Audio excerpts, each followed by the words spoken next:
Welcome to a brand new show called Now That's Weird. Now, for just under 2 years, I've been doing this as a radio show on the internet. And we've come across some very strange phenomena over that period of time. Everything from UFOs and alien abductions to Bigfoot, to the Chupacabra, to ghosts and poltergeists. So now we're going to be bringing you these things every week here on Now That's Weird. We're going to start tonight talking about UFOs. Just before we do, let me tell you, we're filming this at a place called Strode College in Somerset in England, just a few miles down the road from Glastonbury, with the help of first and second year students, giving them their first opportunity in television. So what you see is what you get. My first guest tonight is Captain Ray Bowyer from Airline Airlines. Is that yep, Airline Airlines. And let's go back to April 2007 and talk about what happened to you. Okay, yeah, it was Airline Air Services, by the way, based in the Channel Islands, and they operate daily services from Southampton to Alderney. And it was on the afternoon flight, getting airborne about 2:45, where I saw something quite unusual. Standard flight, 10 people on board, I think. And just for the people at home, they should know that the airplane is a trilander and it's a through cabin design, which means that people at the front can see what's happening at the back and vice versa. There's no partition in the cabin at all. And just south of the Isle of Wight, I saw what I thought was a reflection from a greenhouse or refinery in Guernsey itself. I thought nothing more of it for a few moments until I looked back at it again a minute or so later, and the same reflection was still there. Now, normally with the critical angle of the sun shining on a flat surface, that angle changes as the airplane moves. And I thought it should have been gone by now. And also, having a look round, I could see that there was cloud extending right the way down through to the south of Guernsey. Good visibility, but there would be no direct sunshine shining down onto the ground in Guernsey, so it can't really be a reflection. So I had a look at it through my binoculars, which I carry with me all the time, and only to see a very distinct, sharp-ended, light-emitting shape, which I thought was initially about maybe 10 or 15 miles away. Now, were you in contact with air traffic control at this time? Yeah, I was talking to London at that time, but very soon after got transferred across to Jersey Air Traffic Control. And at that point I was getting a little bit concerned that maybe this was an airplane heading northbound, maybe with landing lights on or something like that. And so I had a brief chat with Jersey Air Traffic just to make sure that, to ask them specifically if they had an airplane at my level some distance away, which they said no, they hadn't got anything on radar at that point. Now, the actual size of this thing, obviously at first instinct, being a pilot, you've got to be fairly accurate, haven't you? Because it could have been something that was coming into your airspace. Well, there was no, I hadn't seen anything like this shape before, so I couldn't really assess it to any known sort of aeroplane shape I'd seen before. Also, there was no shadow on the water from the sun because it was overcast. So I couldn't really get a distance, but I estimated at that time to be around about 15 miles away at a similar sort of a level. And I said it was about twice the size of a Boeing 737.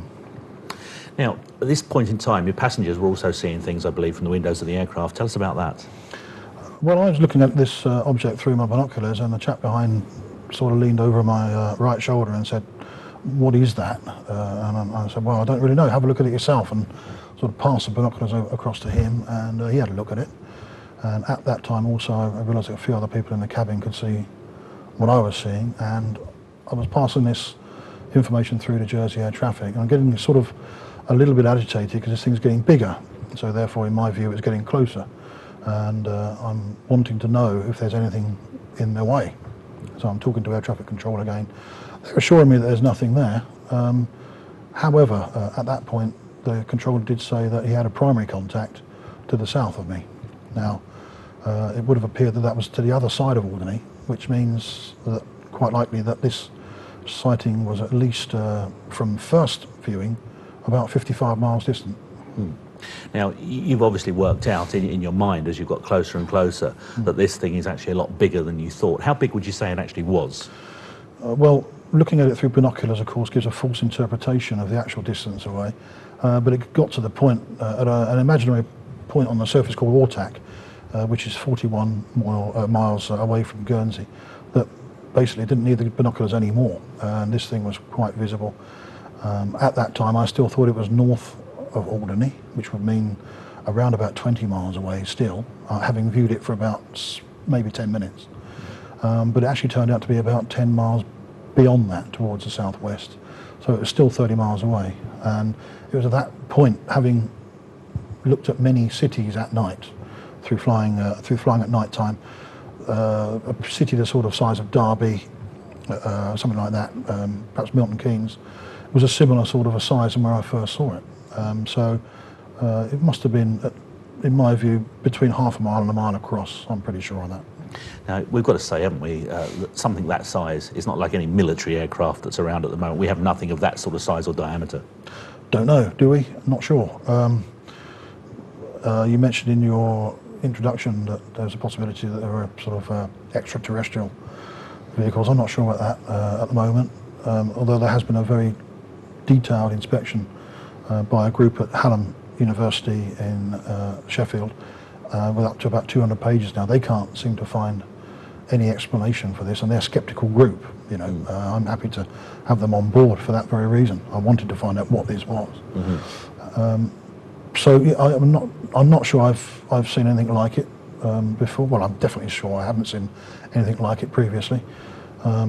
For that sort of size of machine to be airborne is going to cost a lot of money. And I don't think the British, or perhaps even the American taxpayer, would be able to afford that sort of a machine to be built and flown.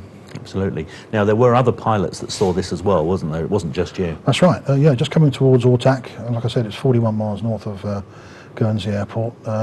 At that point, a second very similar object hove into view, half the size of the first one, therefore probably twice as far away, but exactly the same shape, with emitting yellow light, a dark graphite grey area, 2/3 of it from left to right as I'm looking at it, and the other object being exactly the same.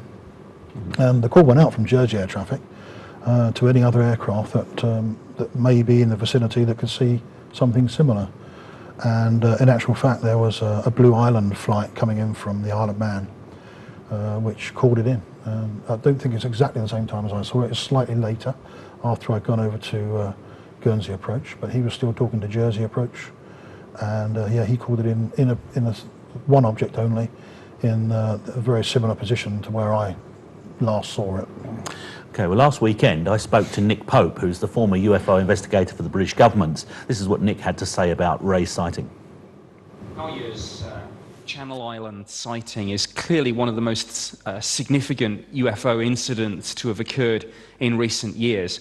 And pretty much as soon as the story broke, I realized that this was an extremely interesting incident, and I decided to take a look at this myself. And I was fortunate enough to make contact with Ray Bowyer, and indeed both of us were asked to get involved with the Coalition for Freedom of Information, a US-based group which draws together people like Ray and myself. In other words, it's an exclusive group of people who have either witnessed a UFO personally, or like myself, who have taken some sort of official research and investigation on behalf of a government. And both Ray and myself were involved, and indeed are to this day, involved in this initiative. And I've discussed, of course, this publicly at an event at the National Press Club in Washington, D.C. on 12th of November 2007, at which Ray Bowyer and myself were both present. But of course, in the margins of that, really got to spend quite some time with Ray. I'd obviously seen some of the media interviews that he'd been giving. He'd appeared on a number of extremely mainstream shows, sitting in some cases in the cockpit of his aircraft wearing his pilot's uniform, so quite extraordinary in terms of going on the record with a sighting like that. I mean, in terms of what he was talking about, of course, 2-mile-long UFOs, a primary radar return, as was confirmed by air traffic control at Jersey, and a file backing all this up, so it's not even his word for it. There is an audit trail. You can read this case file on the Ministry of Defence website. And I've discussed, as I say, I've had lengthy discussions with Ray about this. He is a very straight-talking guy. What you see is what you get. He tells it like it is. He doesn't embellish. He doesn't extrapolate. This is how it happened. Extremely important and significant. Well, there you go. Nick Pope, former UFO investigator for the British government there, talking as it was and how he saw it. The interesting thing for me, Ray, with this is that the government normally come up with some excuse. It's a hot air balloon, it's this, it's that. On this one, they chose to say it wasn't in our airspace, so we'll leave it to the French. And the French said, well, we don't think it was in our airspace, so we'll leave it to the British. So there's actually been no answer. What do you make of that? Well, technically, it's a bit of a moot point, actually. The actual airspace is beneath, I think it's 19,000 feet under the Civil Aviation Authority control by the Jersey zone. Above that it's French, so I don't know which side of the fence who's jumping off of at the moment, but the British CAA weren't interested in looking at it. The Ministry of Defence came back with a short note saying that as it was no threat or appeared not to be moving towards British airspace, as they called it, they weren't in any hurry to investigate it further. So really nothing else happened. Bit of a get out, really, isn't it? I would have liked to have had a little bit more feedback from these people. They're in the know more than anybody else. But I don't think they felt compelled to have to do that. It's cost money, I suppose. But let's come back to the passengers. There was probably quite a buzz going on behind you, because being an open-set aircraft, as you say, you're going to be hearing what's going on behind you. What was the sort of feel going on behind you on the plane while all this was happening? Well, I've got to say it's probably just about the noisiest aeroplane flying, but even above that there was a general hubbub of sort of what's going on. And certainly the chap behind could see two objects. The people on the row behind that I never got to speak to, unfortunately, but the two people in the row behind that, known to me personally, they're regular customers and fly with Arini a lot. Both of them saw a similar thing to myself. In fact, the lady, Kate, saw two objects also. When we got on the ground, I asked the question without hoping to prompt anybody into any sort of, I didn't want to lead anybody into what they had seen or hadn't seen, but I did just turn around to all the passengers through the intercom and said if anybody saw anything unusual and would like to report it, would they come forward and leave the name and address at the terminal, which Kate and her husband John did so, and they've appeared on television also with myself and on many radio programmes, etc., to tell their story, which was pretty much the same as mine. Now, air traffic control did get printouts of these things clearly visible on the screen. Perhaps you'd just like to explain this to the audience and explain what these markings are, sure. Because certainly I don't understand any of this stuff. Okay, well, it's I have to explain first of all that this is unproven data at the moment, although I believe that there has been some more work done recently. But this is what's called a cleaned up picture of the events of the day. Now, this is my aeroplane coming in from Southampton. It's a trace on red there, which ends up at Alderney Airport here. These rings are 5-mile rings from Jersey Airport. These traces were all taken from Jersey and Guernsey and were processed by one computer in Jersey itself. This is the primary object which I believe I saw. There's no hide information, and it was moving from south to north, and we calculated at around about 8 knots, and the total sighting time was around 46 minutes and a few seconds. This is quite likely to be the other object, moving from north to south at the same sort of speed, around about 7 to 8 knots, perhaps possibly slower than that one, and also visible to radar for around about 46 minutes as far as I know. Now this other red line dissecting is the Blue Islands aircraft that was flying in from the Isle of Wight, and when he got to around about this point here, over an island called Sark, he in his 8 o'clock could see an object fitting the description. In fact, those are his words. I can see something fitting the description in my 8 o'clock, which would put it about here from where he was looking at it. So that kind of correlates the two sightings quite nicely, I think. Absolutely. Now, was there any official word from air traffic control on this, as in, yes, we believe this to be an unidentified flying object, or was there any official statement made? No. Their duty is to report to the relevant authority. What I did as soon as I landed, I made a report which was faxed directly to Jersey and also to the CAA in London as a possible conflict of one aircraft with another. The other aircraft didn't have permission to be there. So it's my duty under Civil Aviation Authority air law to report what should or shouldn't be in the right place at the right time. Okay, well, we're going to stick with Ray. In part 2, I'm going to be joined by Alan Foster, who's a UFO investigator. So we're looking into this and other UFO stories, and we're also going to be talking about what is breaking on the forums about a police chase of a UFO over Cardiff. Join us in part 2.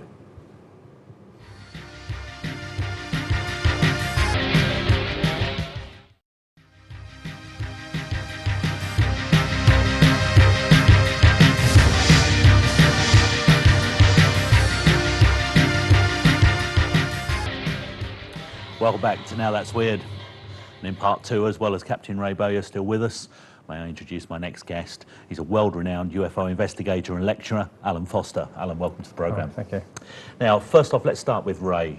You've heard what Ray had to say in part 1 of the show. What's your take as a UFO investigator on Ray's story? Well, over the years, I've been lucky enough to speak to many commercial and military pilots and cabin staff who've seen objects going back to certainly '67. And some of the stories are truly astounding. What I do know is, having worked with people from the airline that Ray works with, they all regard him in high regard.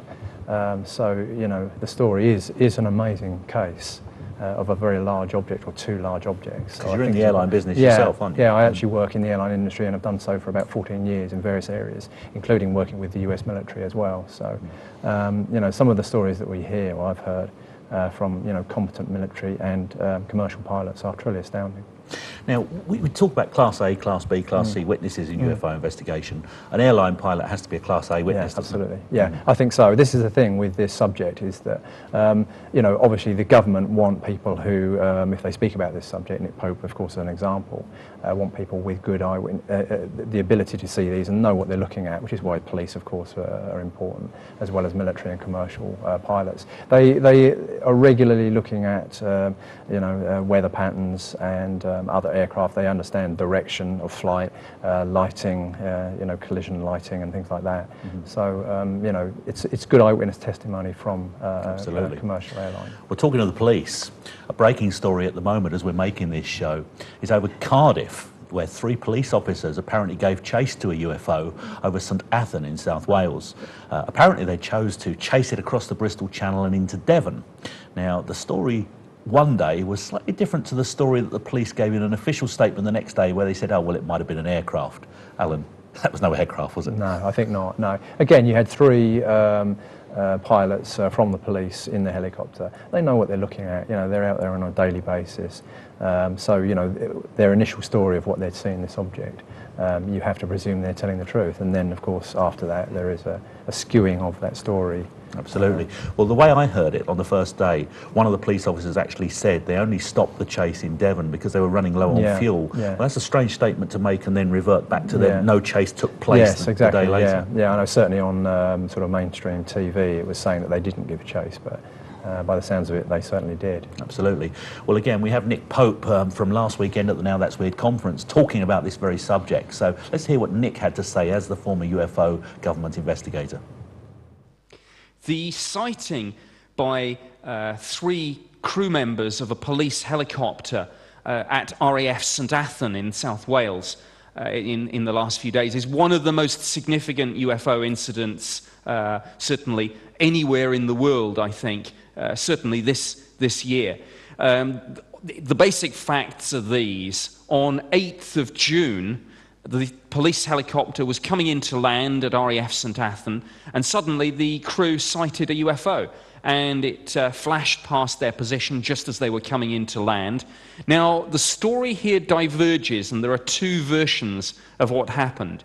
In the initial version that came out when this story broke in the media on 19th of June, was that a chase then ensued, and that the police helicopter pursued the UFO, which was described as disc-shaped and festooned with coloured lights, pursued it southwards across the Bristol Channel, and only broke off the pursuit when A, the UFO was clearly too rapid, and B, they ran short on fuel.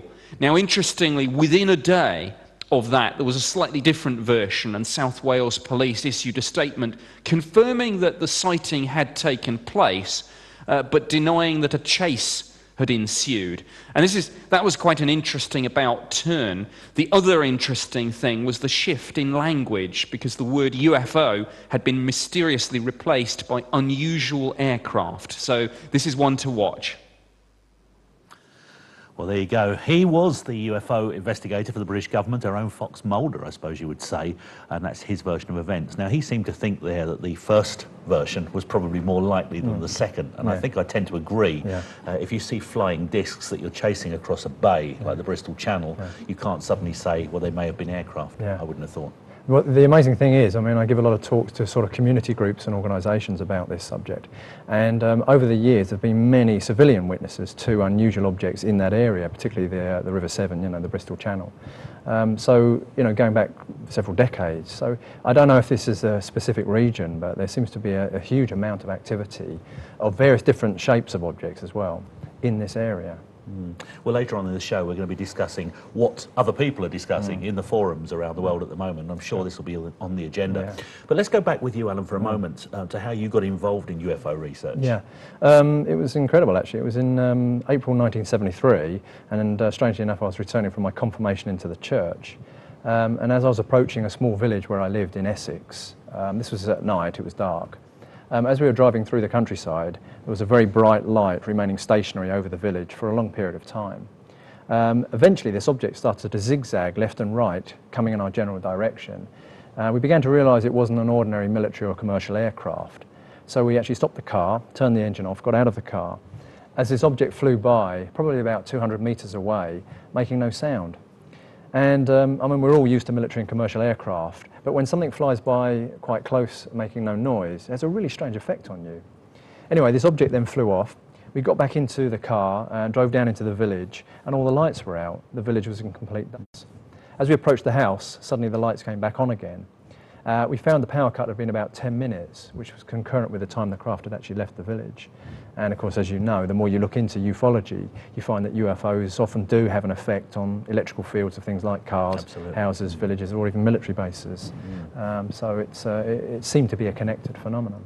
Now, Ray, when you had your sighting over the Channel Islands, was there any interference with any of the equipment on the plane at the time of the sighting? No, nothing at all.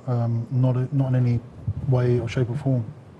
Interesting, because as you rightly say, this does happen a lot. Now, in your opinion... However, sorry, just to interrupt, sorry, still at least 13 miles away when we lost sight of it.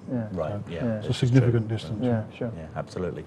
Well, of the reports that you get in, and you get a lot of these things regularly, are you starting to find that A, there's more sightings, and B, that these sightings are very similar in shape and description? The incredible thing is, as I say, as I've researched this for many, many years and spoken to many people from all walks of life, not just vested interests, you know, these are often groups that aren't looking into this subject, and just that when I happen to talk about it, then they'll offer their own experiences afterwards. It's a plethora of different types of objects that are seen. But one case I'd just like to highlight was when I'd actually shown the images of the Carlos Diaz plasma craft. A gentleman spoke, this was at a Royal British Legion talk, and he was a very experienced pilot with 26,000 hours flying time of military and commercial. They'd been flying across North Atlantic towards the UK with a commercial airline with passengers. And during that flight, suddenly this object, similar to the plasma craft, approached the port wing. He called air traffic control in Shannon. And after a short while, 2 US military aircraft approached. And as they did so, this object then tilted a 45-degree angle and then shot off at great speed into space. This was witnessed by passengers and flight deck. When they landed back in Heathrow, they were taken by civilian personnel, and in fact 2 American gentlemen met them for debriefing, asking them not to talk about this subject anymore.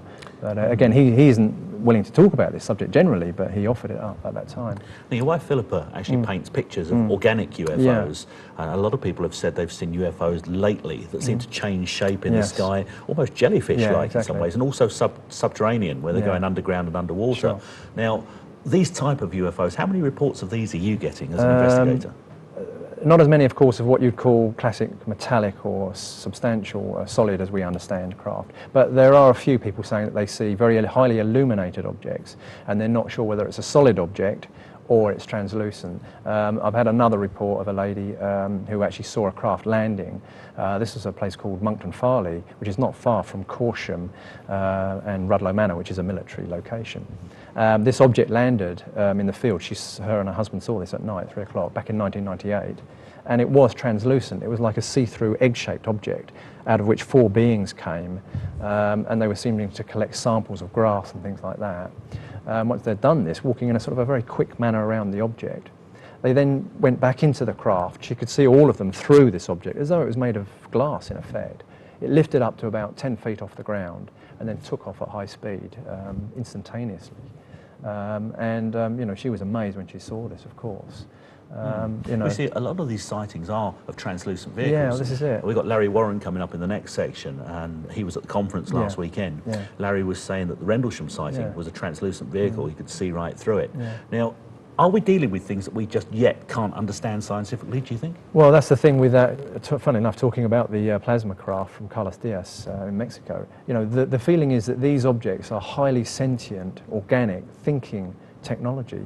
They are actually aware of themselves, as it were, have sentience, and that they interlink with the occupants in a manner where they recognise the occupant, therefore they wouldn't be able to be used by anyone else but the occupant. So it is highly advanced, you know, possibly using plasma as its creative structure, but definitely something you know, beyond our comprehension in physics at the moment, I think. Well, there's been a lot of sightings of triangular UFOs, but the thing that always puzzles me with these is they have 3 orange lights, one on each corner, and a flashing red light in the middle, which is pretty much what our aircraft use, the flashing red light underneath the main fuselage. Do you think they could be military craft? Possibly. I mean, the thing is, I mean, I think you have to judge by your heart how you feel about an object. And, you know, something often people when see black triangular craft, there is a real feeling of negativity about them.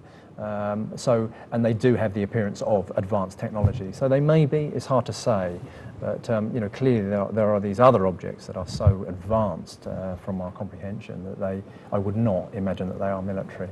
There is a well-leaked document now from allegedly the skunk works at Area 51 from someone that used to run the skunk works, which is a Lockheed facility in America, allegedly top secret, where he says that they have used back-engineered alien technology for military aircraft, and he also states that everything you've seen on Star Trek they're already 20 years ahead of. Do you believe that? I do, to be honest, yeah, definitely. I mean, certainly from the testimony of people like Colonel Phil Corso, who worked at the Pentagon's Research and Development Department from 61 to 63, he alleges that he was given technology from the crash UFO at Roswell from 1947, and he was to seed that technology into mainstream industry through government contracting programs. You know, he's one of several that have spoken out. They're highly credible military people. You know, I believe they are speaking the truth. They have used this technology and back-engineered it into our current technology. Well, Ray, of course, you were at the famous Press Club conference in Washington, D.C., where a lot of these military people, but I think Pete Hellier was there as well, people that were in government, in military, airline pilots like yourself, and even astronauts, all coming together to give their view and disclosure of the fact that UFOs are real. Would you say, having met those people in Washington, spoken to them, that you now believe 100% we're dealing with something that may be out of this world? Difficult to say. We were talking before the programme about a German research facility during the Second World War, which appeared to have a massive power source operating in a circular disc-shaped arena created of concrete, which, from all intents and purposes, would have possibly been used for levitating some sort of vehicle. And then that was 1944, when the Russians took that over. Sorry, 1944. So that's 64 years ago. What's happened since then, we don't know. If it's extraterrestrial, it's a real moot point at the moment. I don't know the answer to that. I think there's an awful lot from Earth that we don't know about, and I think possibly that by describing everything we see around us as being extraterrestrial because we don't understand it, may be a misnomer. Well, Alan, let's come back to you. 90% of these sightings, maybe even 95, have a rational, logical explanation, possibly connected with the military and black ops, as they would call them. But would you say you now have enough evidence to say that UFOs are real and are out of this world? Well, definitely. I mean, as Ray said, there is no doubt there's going to be military technology. That is without a doubt. I mean, it is said that the stealth fighter was operating 10 years previous to anybody knowing about it in the general populace. So a black triangular object, you know, operating from the 60s onwards. But I think, you know, the more you look into this subject and speak to people, you know, they are seeing creatures involved with this, and the Roswell. There's 600 witnesses from the Roswell incident, you know, acknowledging that there were beings that were not human. So. Well, Roswell, the story rolls on, and I'm sure we'll be talking about that when we debate in hour 3 with an astrophysicist joining us, Andrew Pike. Join us after the break. Welcome back to Now That's Weird. Now, in part 3, joining me on stage is Andrew Pike. Andrew is an astrophysicist. Andrew, welcome to the programme. Thank you. Now, you got involved in UFOs basically from watching a telescope and looking at the skies, I believe. Is that right? Well, yes. I mean, the first sighting that I had was actually way back in 1976 from London, from my back garden.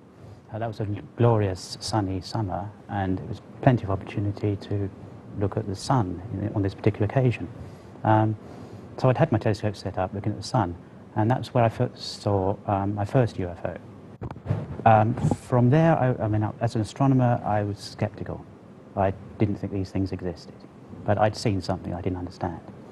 So for many years, not a great deal happened until we rolled up to 1980, and Rendlesham happened. Just before Rendlesham, I had been asked to go and look into something involving the Berwyn Mountain incident, which was 1974, but I went back there in the summer of 1980 to have a look at some new evidence that had come up involving really meteorites and earthquakes which were associated with that particular case. From there, I found myself in the December, or just after December, in January, the December incident of Rendlesham Forest, which happened over the Christmas week of December 1980. Now again, I found myself down in Rendlesham because we'd been told that something had fallen into the forest, something had fallen into the North Sea. There had been a spectacular meteor display on Christmas night, which I had seen. So we went down there to have a look at meteorites again, and found ourselves wrapped up in Rendlesham Forest UFO mystery. From there, it just snowballed, and before I knew it, I was into UFOs. Now, Rendlesham, obviously, guys, is one of the great cases, isn't it? It's probably second behind Roswell as an incident. Alan, let's just come to you for a second. What's your view on what happened at Rendlesham Forest? Well, once again, you know, from the military testimony, Larry Warren as an example, clearly something happened there. And, you know, what wasn't known, of course, by the general populace is that it was a base holding nuclear weapons. So, you know, they would have been very concerned about an object that was clearly not the lighthouse that had come down into the forest. Interestingly, I went there recently and took some photographs of the various areas, including the supposed landing site. And on the picture came back one of those incredible orbs, a large orb on the photograph. You know, and there's been a lot of anomalous activity since that sighting that people are seeing there. So it is a very strange place. Well, I think since Ray's sighting and the story breaking last year, again, Rendlesham has come back into the news, and we're going to be hearing from Larry Warren in just a moment, who was there on the night. But Andrew, let's come back to you. More recently, you've seen things locally here near Glastonbury. Tell us about some of the other sightings. Yes, well, specifically the Glastonbury area is quite famous for the flying triangle. And in particular, one sighting I was very heavily involved in, it was in Buckley, not far from Glastonbury, where a large black triangular craft was seen to very slowly hover over the car as the occupants of the car were driving down between two fields. There was some telegraph poles across one of the fields, so it was not very high. This craft came, just missed the telegraph poles and banked over towards some farmhouses which were at the end of the road. Now this is a very narrow, you can only get one car down, you can't pass unless you pull in. So this was a very isolated area, and very fortunate that this happened at just the time. So I don't think people were meant to see this, because it was a very, very quiet area. But this craft, just amazingly, just slowly, I mean, almost so slow you would think it would fall out of the sky, and just banked over the telegraph poles, over towards the farmhouse, and disappeared. Amazing. Now, as an astrophysicist, you're obviously, like everybody else on this stage, someone with a logical and rational viewpoint. At what point did you suddenly decide these are not of this world? These are something I can't explain rationally and logically by definition? Well, probably not for many years. As I say, I got interested mainly through the Rendlesham Forest incident, which was 1980, and that I researched right the way through pretty much to today. I still have an open file on that on my desk. But I would say that probably as I was investigating Rendlesham, I was looking into the strange electromagnetic effects that the airmen were reporting. Now, these airmen were not scientifically trained, so there's no way they could fake this. They were just saying what they saw. They were trained observers, and from that, and this is where the science becomes interesting, because this is far more than just a light in the sky. Absolutely. This really does, give you a lot of information. There's a lot of science, and sightings where you get this sort of information are the ones that are really the ones that the scientists are interested in. Absolutely. Well, let's have a look at this in greater depth now. Larry Warren was US Air Force security at RAF Bentwaters on the night of the Rendlesham landing, which he tells us took place over 3 nights, not 2, as documented in so many of the stories. Let's hear what Larry has to say about this. He was at the Now That's Weird conference last weekend. My name is Larry Warren. I was 81st Security Police, RAF Bentwaters in Woodbridge in Suffolk, East Anglia, December 1980. I was a witness to the 3rd night of UFO activity in Rendlesham Forest. I saw an object on the ground and a life form associated with it. This was witnessed and filmed by numerous individuals. The documentation is overwhelming and win in any court of law should such issues be decided in a court of law. And though it is the bastard subject of the 21st century, myself and many others are now starting to speak of this incident. I have for 27 years now, and it needs to be dealt with in a good way, in a positive way, because once the cat's out of the bag with the Rendlesham Forest incident, all the other cover-ups on the UFO phenomenon that's gone on for 60 years now will fall like a house of cards. And that has been my only intention for all these years, to take care of business in that way. A lot of people suffered from these events, medically and otherwise, psychologically. The United States government and its arms of the intelligence community manipulated the aftermath, caused what I believe was a self-inflicted death by one of the individuals for handling his own dealing with the case wrong. I hold our base command responsible. Even though they're on pensions, I hope their consciences still work, and that's why I'm in it. Well, there, Larry Warren telling what actually happened from his viewpoint. And I have to tell you that Larry told me at the conference, when he was talking about becoming a whistleblower, he spoke to one of his seniors and said, what would happen if I told the truth about this incident? And apparently they said to him, bullets are cheap, Larry. Now, Ray, you know a little about this yourself. Tell us your view of, about the Rendlesham incident. Well, I had the pleasure to meet Colonel Holt and Jim Penniston. In fact, I had a look at the diary that Jim Penniston made as he was photographing the hieroglyph type figures on the side of this craft. He actually made a note of them in his diary, which was one of the things that weren't confiscated. So he's still got that, and I've had a look at that personally. They're both credible characters. I don't think they'd be wanting to pull the wool over anybody's eyes, and for the I think for the danger that they put themselves into, or possible danger, they've come clean for a good reason, and I think they want to try and expand their knowledge base, really. Absolutely. Well, another thing about Rendlesham that Larry told me at the conference was that there was film made of ET contact from the craft with the base commander. Now, that film apparently was then flown to Germany by military aircraft and on to the Pentagon. So somewhere there is evidence of actually what went on. Andrew, what do you make of that? Well, it certainly would be the evidence that scientists would love to see. I mean, with any of these UFO cases, we want something a bit more substantial than just a light in the sky. And there are many, many examples of that. What we're really looking for is something which is coming from good witnesses, such as the military, astronomers, pilots. We're looking for some real scientific evidence. We're looking to see how the science may be working. And from there, we can hopefully get an angle on what this is all about. Alan, Rendlesham, obviously your research as well. You spent a lot of time looking into this. What's your view on what happened that night?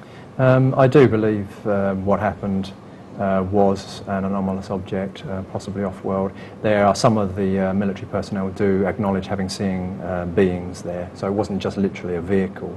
There were actual creatures that they say were similar to, like the grey alien.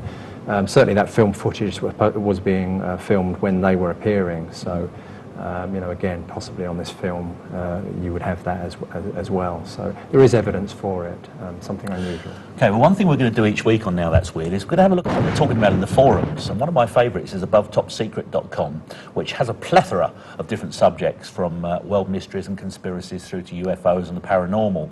And many of you who listen to the radio show will have heard my wife Penny in the background doing all the production and all the hard work that goes into the show. Now you get to see the face as well. Penny's in the audience. Penny, what have they been talking about in the forums this week? Well, while I was researching on ATS, and of course, once you go into a link on ATS, it then gives you other links, and you end up going in a whole maze of things. But the one thing that they're talking about at the moment is the Cardiff incident. But there was interesting that there was two further stories that were linked to that. One being another at a barracks in Shropshire, where a young squaddie had actually filmed 13 UFOs on his mobile phone. And he showed it to his superiors. Exactly what they said about that, I'm not 100% sure. But more interestingly, I did actually watch the footage of that, and there was a lot of little lights in the sky, all twinkling as best as they could on a mobile phone footage. But the interesting story is a further one of a couple who, in Cowbridge in South Wales, during the day before the actual Cardiff helicopter chase, set off about 1,000 lanterns that they'd purchased to mark their wedding, and set those off up into the atmosphere. And they set them off the day before, and in the early hours of the morning of the day of the Cardiff UFO helicopter chase. Now, again, the lanterns, and they showed you an example of one, looks extremely similar to the ones taken by the young squaddie who'd filmed it on his mobile phone. But certainly a lantern could not make a whole UFO chase and cause a helicopter to actually speed off with running out of fuel. Okay, well, there you go, the abovetopsecret.com forum, well worth checking out, and each week Penny will be bringing you the latest that's going on in those forums. And I can tell you, a lot of stuff that goes on in there is well worth reading. There's some very, very good evidence in there, without a doubt. Now, lanterns, come on guys, could these three policemen in a helicopter have misidentified a lantern? No, I think these lanterns are being used far too often to explain away UFO sightings. It's a bit like a weather balloon at Roswell, really, isn't it? It just doesn't work, does it? Many of the reports that I've seen, it just doesn't fit, no. Alan, what's your thoughts? I agree entirely, yeah. It's a great way of saying there is an illuminated object in the sky, but, you know, these guys know what they're seeing solid objects, so it's not that. Now, Ray, you're up there in the skies yourself as an airline pilot. Would you be able to make that sort of mistake between a UFO and a lantern? I've flown past a few balloons from the ground, you know, the type that you put a message on and let go at the funfair. Yeah, seen loads of them. There's no mistake. You can't make that sort of mistake. Though I would mention the fact that the other famous police helicopter chase was over the Brighton area. About 6 or 7 years ago. There's film of that on the internet, and I think the only reason that came to light with the film, infrared and normal light and still pictures, is the fact that helicopter pilot was retiring that week. So he didn't really care about any repercussions. Now, I think what's happened here is the possibility that there may have been a little bit of arm twisting going on. Perhaps the police force don't want to get involved with that sort of publicity. Not sure, but I think you could be right. That's likely. Now, Alan, let's just come back to you just for a moment. Some of the more, I suppose, stranger UFO sighting reports that have come to you as an investigator. Let's talk about those for a moment, if we may. Yeah, I mean, one particular case I can think of is this is a lady who was airline personnel. She was cabin crew. She now works for the police force. And back in '98, she was travelling down the A11, and this is right near the very large US military bases of Mildenhall and Lakenheath. They stopped. This was at night. They stopped. And they saw these lights approaching them. They were in a parking bay. These lights approached them, and they had a clear view through above their car. This craft stopped literally above the car and then sort of positioned itself right above them. They were so frightened, they drove off really fast. and they were doing about 90 miles an hour on the A11 when they were approaching a bridge, and this object was stuck, sort of like glued to above them, only about 30 feet above. As they were approaching the bridge, they assumed that it was going to hit the bridge when they went under at speed, but actually they saw it like stretch, like morph to the left. They burst out the other side, and then this thing came again and repositioned itself directly above their car, travelling at 90 miles an hour as they continued on this journey, until eventually it pulled away, several miles further on. They knew that it wasn't any ordinary craft. It wasn't so much the fact that it could actually glue itself above them, in effect. It was the way it seemed to stretch and elongate, to go around this bridge. Very strange. Amazing. Now, Ray, as an airline captain, again, this is something that must have changed your life, I would have thought, because to suddenly see something like this and to be the focus of media attention all over the world must have had an impact. How has it affected your life? Not at all, really. No? No. That surprises me. Well, it's nice. It's nice to be involved in something like this. People training and people here are doing very well. But my 99% normal life carries on. I get a huge amount of mail every week, internet accesses, but no, not at all. Still as happy as ever, if you like. Well, thank you to all of my guests, to Captain Ray Bowyer, to Alan Foster and to Andrew Pike, to Penny for doing the forums, and to the audience here.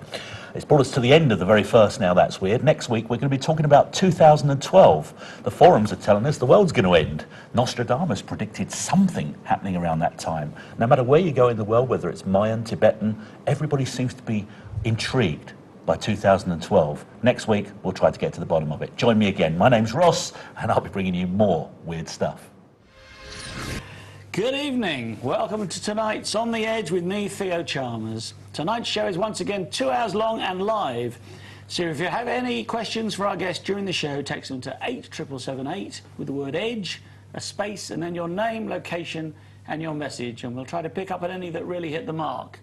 They're all charged at standard rate, so why not get texting? In tonight's show, I'll be talking with two guests on the subject of how the National Health Service is supposed to provide care free of charge at the point of need. However, if you are old, and especially if you have some savings, the NHS often opts out in some cases, apparently illegally. My two guests are campaigner Angela Sherman, who has been successfully fighting to claw back the tens of thousands of pounds extracted by the NHS from her aged parents for their continuing care, and lawyer Simon Stone. What a show we've got tonight. Welcome. Good evening. So, Angela, I'll start with you, if I may. Tell me a bit of the history of your parents and how they came to be at the mercy of the NHS. That's a good way of describing it. My parents are quite unusual in the sense that most of their adult life has been checkered by illness. They were both diagnosed with Parkinson's disease about 25 years ago.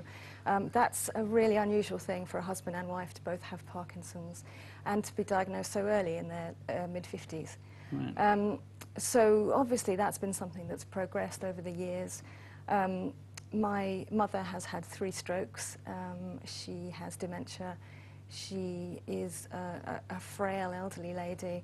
My father has terminal cancer and he also has dementia.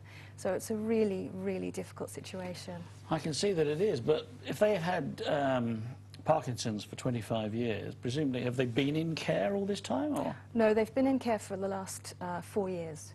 So they were able to stay at home? Yeah, they look after each other? They were at home until 2005. When really things reached a crisis point. My father was looking after my mother, but my father was deteriorating a lot. And it reached the point where something had to happen, and I made the decision that they needed to go into nursing care. It was a really difficult decision. You made the decision? Mm-hmm. It wasn't a clinical decision then? Social services had been saying that they really should consider care, full-time care. As I would be, you know, they resisted that, but there came a point when they just could not look after themselves anymore. And you weren't living there, presumably? No. Okay. How old were they then, can I ask? Yes, well, they're now late 70s, so sort of... early 70s? Yeah. Okay, well, they're probably 60s. My math is not very good here. So when they went into care, they were sort of mid-70s. Okay, yeah. Yes. So, all right, so they went into care, and how did the money aspect of it develop? Well, that's interesting, because I think, like most people, I just assumed if they had savings, they would have to pay for their care. I think a lot of people assume that. I don't know where that comes from. It's perhaps a conditioning that we have. I knew from the fact that they'd had to pay for some care at home themselves that, you know, social services realised they had some savings. And so when they went into a nursing home, immediately they were paying for themselves. Did they both go into a nursing home together at the same time? They did, yes. Okay, and instantly they were paying, and they were doing that, what, from their savings or pensions? Yeah, that was coming out of their savings, and yeah, their pension was adding towards that. So they weren't having to sell their home or anything? Not at that point, no. And at that point they were paying, each paying £500 a week. Okay, so that was £1,000 a week. That's quite a lot of money, isn't it? Okay, and so how did your consciousness, if you like, develop from there that perhaps they shouldn't be paying for this? I mean, what does the law say? I mean, perhaps I should ask Simon this. Well, Simon, you're a lawyer. What does the law say? Well, in essence, it's about the extent of the health need. If the health need is primary, then they should be covered by the NHS. As opposed to? The local authority. No, sorry, I didn't mean that. If their health need is primary as opposed to what? Well, it depends how poorly they are. If they're very poorly, it's an NHS requirement. And if they're not very poorly? And if they're not very poorly, then it'll be covered by care offered through the local authority. Okay. And that is means tested. Right, so if it's social need, yes, it's means tested. Yes. If it's medical need, it's free at the point of need. That's right. That's what the law says. That's the essence of it. There's a 2006 National Health Act which says in Section 1 quite clearly that it's free unless determined otherwise. And there's always a possibility, as you could imagine, the cost of healthcare is huge. Well, if it was £1,000, was that a month? Or for both of them for a week. For a week, £1,000 a week. That's a huge amount. It's considerable. So there has to be an assessment, an understanding of the state and condition of the person. And if the primary need is a health need, then they will be covered by the NHS for free. If it's not, then the local authority take over, and it's means tested. Okay, so presumably you learnt this, did you, Angela? Yes, I knew before, because my parents had had some care at home, and they'd had to pay for it. I knew that instantly they were being means tested.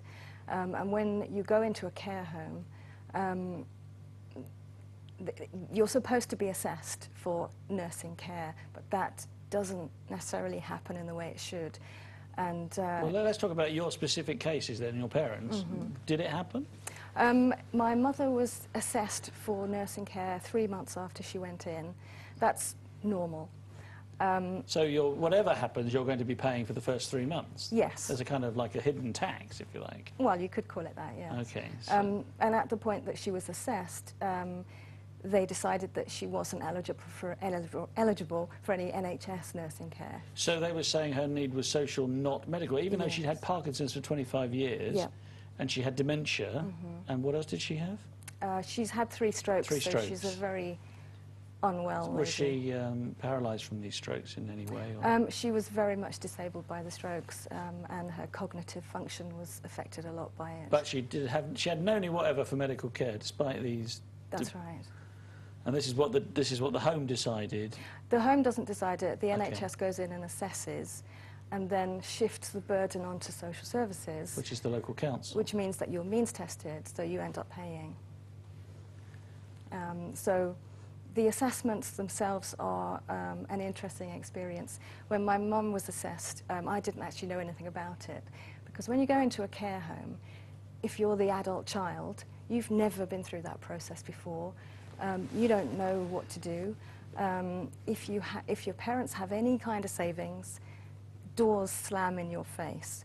Social services will not help you. They will not give you any advice. Were you not acting in the place of a guardian for your mother at this stage? I am her power of attorney. You are